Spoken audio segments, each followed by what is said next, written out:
Assalamualaikum warahmatullahi wabarakatuh. Di video kali ini kami akan membahas tentang ruang lingkup manajemen keuangan. Yang pertama yang akan kita bahas adalah overview MK. Keuangan merupakan ilmu dari seni pengelolaan uang yang berkaitan dengan proses, lembaga pasar, dan instrumen keuangan. Sebagai salah satu fungsi terpenting dalam suatu organisasi, fungsi keuangan ini menjelaskan pentingnya pengelolaan sumber daya finansial yang dimiliki perusahaan untuk menghasilkan barang dan jasa, sehingga dapat meningkatkan nilai bagi pemilik perusahaan. Manajemen keuangan dapat diartikan sebagai manajemen fungsi-fungsi keuangan dari perusahaan. Manajemen keuangan ini juga dapat kita artikan sebagai fungsi pokok dari perusahaan. Adapun fungsi pokok dari manajemen keuangan yang dipecahkan ke dalam beberapa bagian, yaitu yang pertama perencanaan, yang kedua pengorganisasian, yang ketiga staffing, yang keempat pelaksanaan, yang terakhir pengendalian. Tujuan utama perusahaan dan aktivitas manajemen. Yang pertama, sebagai alat evaluasi. Manajemen keuangan dapat dijadikan sebagai alat evaluasi jika terjadi pergantian manajer baru. Dengan begitu, maka manajer baru dapat mempelajari apa saja yang masih kurang dan apa yang bisa dilanjutkan dari strategi ekonomi manajemen yang sebelumnya dilakukan oleh manajer lama.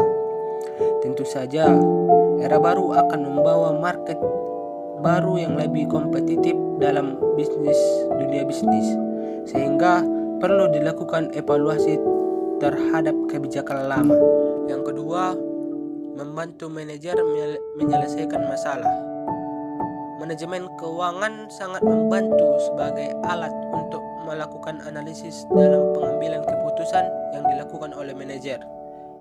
Seperti yang kita ketahui, kemajuan ekonomi akan menimbulkan terjadinya perubahan yang dalam kondisi pasar. Dengan begitu, maka perlu dilakukan pembaruan kebijakan sebagai upaya pengembangan perusahaan atau bisnis yang lebih efektif. Yang ketiga, mengatur keuangan. Ilmu ini juga dapat digunakan untuk mengatur sistem keuangan yang baik. Manajemen keuangan penting untuk mengidentifikasi mana biaya-biaya yang penting dan mana biaya-biaya yang tidak perlu, sehingga perusahaan dapat terhindar dari defisit. Kemudian yang terakhir, mendapatkan keuntungan perusahaan.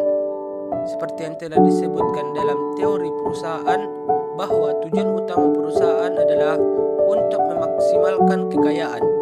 Sehingga dengan adanya strategi manajer keuangan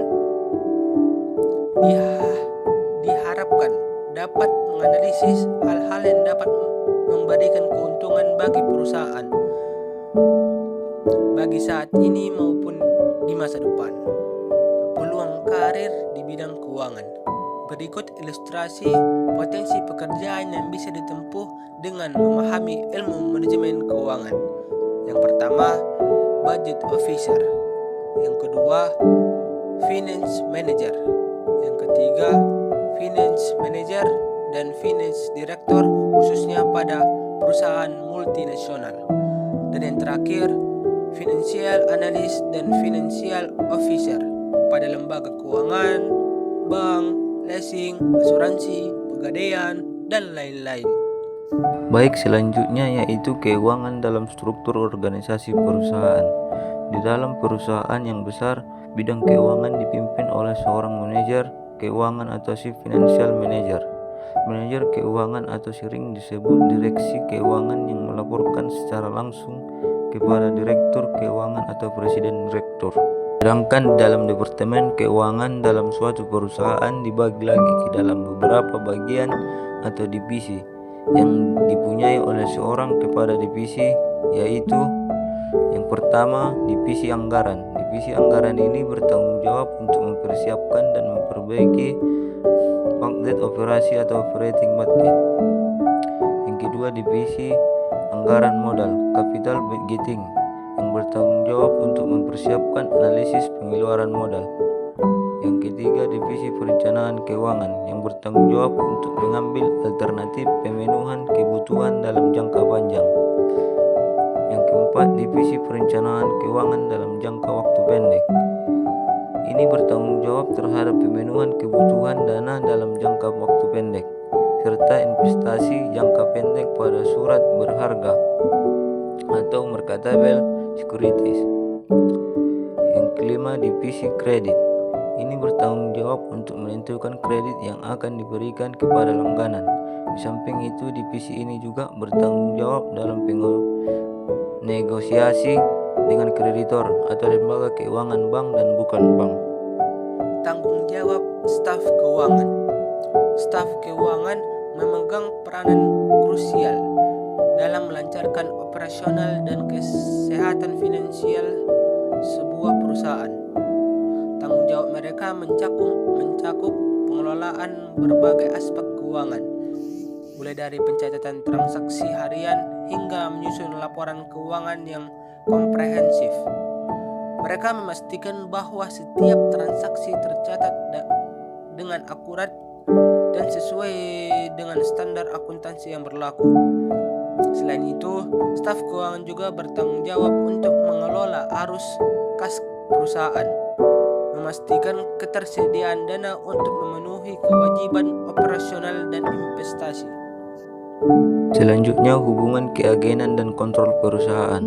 Hubungan keagenan muncul ketika suatu pihak atau prinsipal mendelegasikan wewenang kepada pihak lain atau agen untuk bertindak atas pinjaman prinsipal.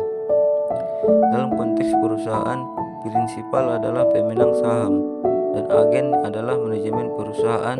Masalah keagenan timbul karena prinsipal dan agen mungkin memiliki tujuan yang berbeda.